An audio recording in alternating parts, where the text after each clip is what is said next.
bom dia, bem-vindos à primeira edição do CNN Mercado.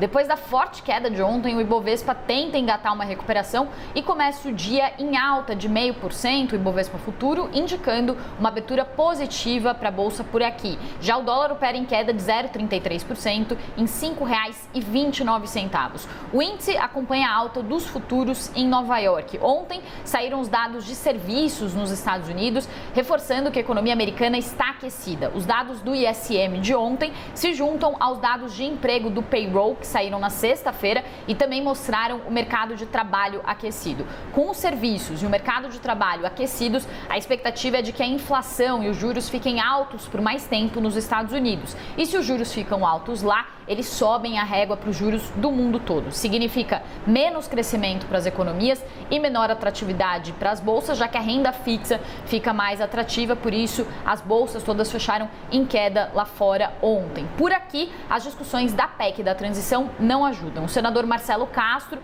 que é responsável pelo orçamento de 2023, confirmou que o valor fora do teto de gastos da PEC da transição deve ficar em 200 bilhões de reais. Portanto, aquela desidratação do valor, redução do valor, ainda não aconteceu.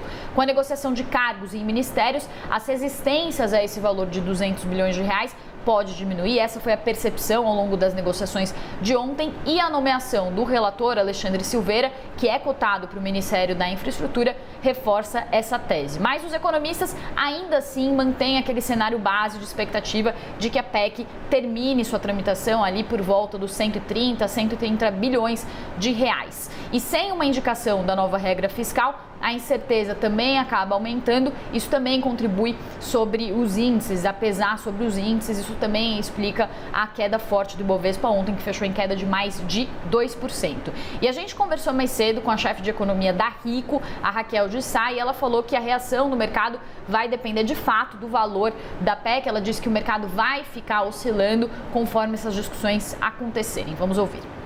Eu acredito agora que se a gente tiver aí uma PEC entre 100 e 125 bilhões, mais ou menos, ela vamos ver uma reação um pouquinho mais positiva de investidores, e se ela passar ali de 150 a 200 bilhões, a gente deve ter uma reação mais negativa.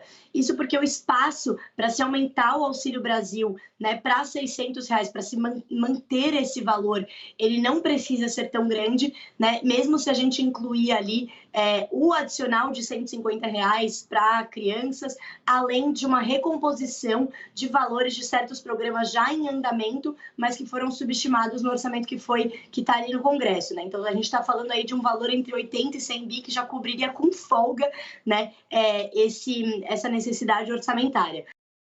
Bom, a gente muda de assunto, vamos falar sobre os frigoríficos, as ações de frigoríficos que estão numa péssima fase na Bolsa. A gente fez um levantamento com a ajuda da Angélica Marufuji, que é analista da Merak, para trazer o desempenho dessas ações nos últimos 30 dias e também no acumulado do ano. Dá para ver que são quedas fortíssimas, quedas de mais de 60% no acumulado do ano. E a Angélica estava explicando a dinâmica diferente de cada uma das empresas. BRF é mais ligada ao mercado interno, com juros altos, acaba sofrendo com as perspectivas de redução na demanda por carnes, que são um produto com um valor mais elevado. JBS e Marfrig são mais expostas ao mercado americano e estão sofrendo por causa do ciclo de gado, que acaba afetando o custo dessas empresas, aumenta o custo dessas empresas lá no mercado americano. Estão sofrendo por essa razão.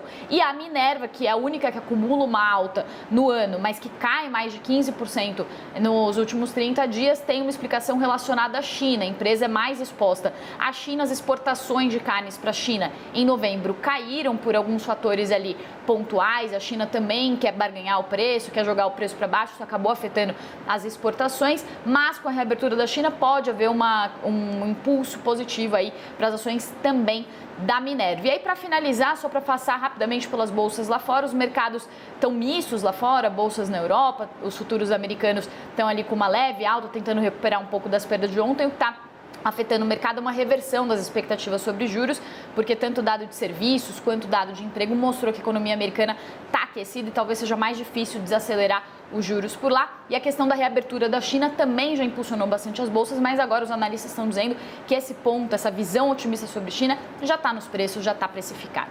O CNN Mercado vai ficando por aqui. Eu volto ao 12h45 com mais atualizações do mercado financeiro de hoje. Até lá!